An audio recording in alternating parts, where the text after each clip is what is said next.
ராம் ராம். வாழ்க வளமுடன். Voice of காஞ்சி நேயர் அனைவருக்கும் இனிய மாலை வணக்கம். இன்னைக்கு இன்னொரு முக்கியமான வித்தியாசமான பதிவு என்னன்னா, குடந்தையில் ஸ்ரீ ராமசாமி கோவில்ல ஆஞ்சநேய மூர்த்தி வீணையோட காட்சி தரார். இவருக்கு பிரத்யேகமா அந்த ராமன் இருந்த கோவிலுங்கிறதுனாலேயே ரொம்ப விசேஷ பூஜை ஆராதனை இருக்கு. இந்த கோவிலை எல்லாரும் போய் தரிசனம் பண்ணணும். அவர் மீட்டுற ஒரு மீட்டு ஸ்வரத்துலையும் ராம ராம ராம ராம ராமன் தான் கேட்குமா. இந்த கும்பகோணம் போய் இந்த ராமசாமி திருக்கோவிலை கண்டு தரிசிக்கணும். எல்லாரும் இந்த வீணையோட இருக்கிற அனுமனை நன்னாவே தரிசிக்கணும். அதை பத்தின பதிவு தான்.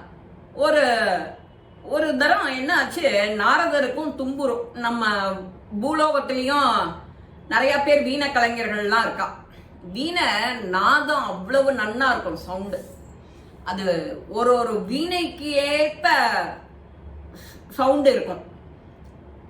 அதை பார்த்து வாங்கணும். பேர் போன இடம் தஞ்சாவூர். தஞ்சாவூர் வீணைன்னா அவ்வளவு விசேஷமான வீணை. அந்த நாரதர் கையில எப்போதும் தம்புரா இருக்கும். வீணை வாசிக்கிறதுல ரொம்ப கெட்டிக்காரர். நாராயண நாராயண நாராயண நாராயண அதுல மீட்டிங்டே வரும்போதே எல்லாம் நாரதர் வந்தாச்சு, கலகம் ஆரம்பிச்சாச்சுன்னு சொல்லுவோம். அதே மாதிரிதான் தும்புரு ரொம்ப அருமையா வீணை வாசிப்பார். ஒருத்தர் கைலாயத்திலையும் நாரதர் வைகுண்டத்திலையும் இருக்கார். இவா ரெண்டு பேருக்குள்ளரையும் யாரு நன்னா வீணை வாசிக்கிறான்னு ஒரு போட்டி பொறாம வருது. நீ சிறந்தவனா நான் சிறந்தவனா? யாருக்கு? தும்புருக்கும் நாரதருக்கும். இவா ரெண்டு பேரும் கைலாயம் போய் சிவனை கேட்கலாம் அப்படின்னு போயின்னு இருக்கா. போற வழியில ஒரு பெரிய காடு. அந்த காட்டுல பார்த்தேன்னா ராம ராம ராம ராம ராம ராம ராம ராம ராம ராமநாம ஜபம் ஒழிச்சுட்டே இருக்கு.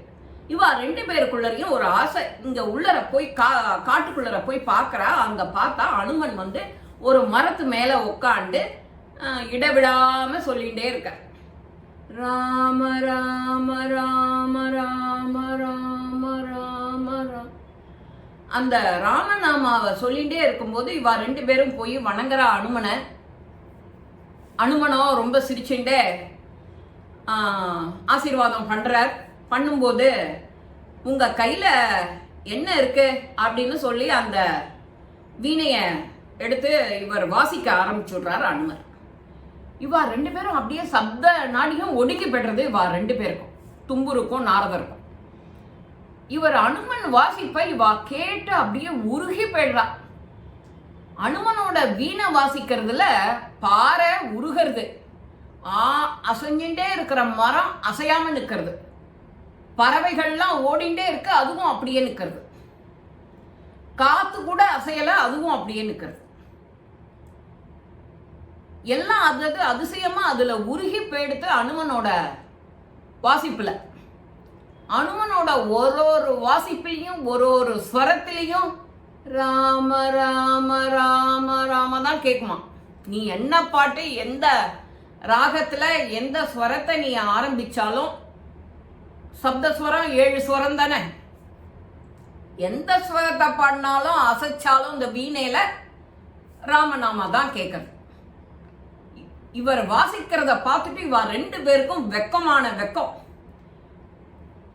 அசையறது அசையாம நிக்கிறதே அப்படின்னு போய் அனுமன்கிட்ட போய் காலில் விழறா.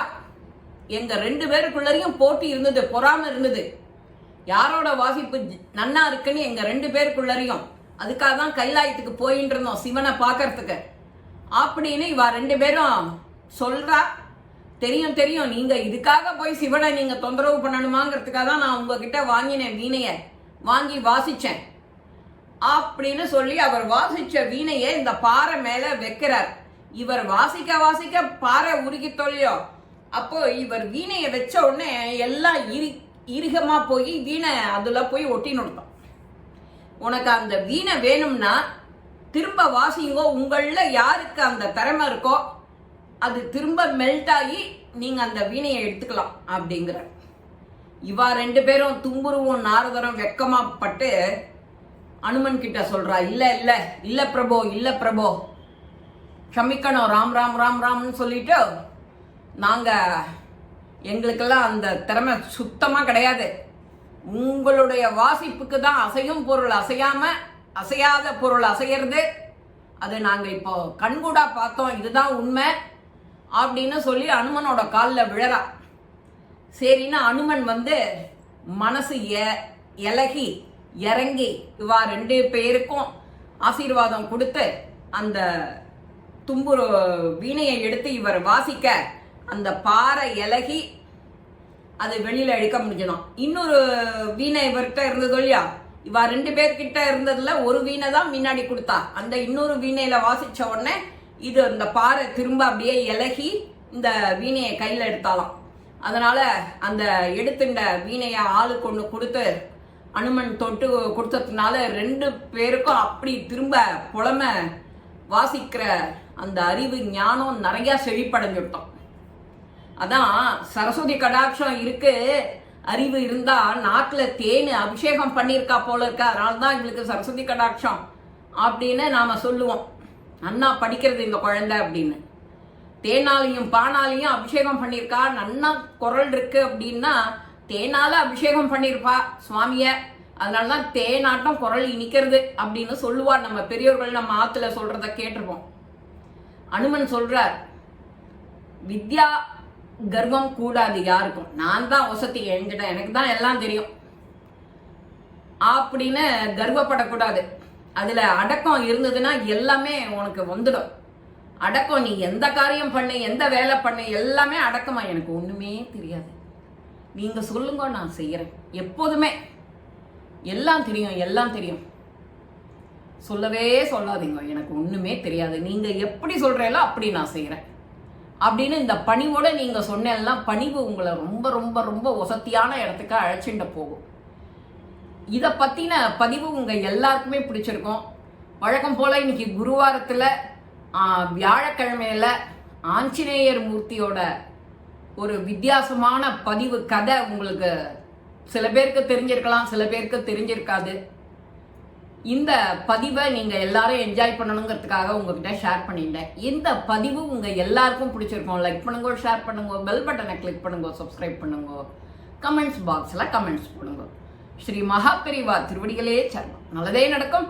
ஆனந்தமா இருப்போம் நண்பர்களே. வாழ்க வளமுடன்.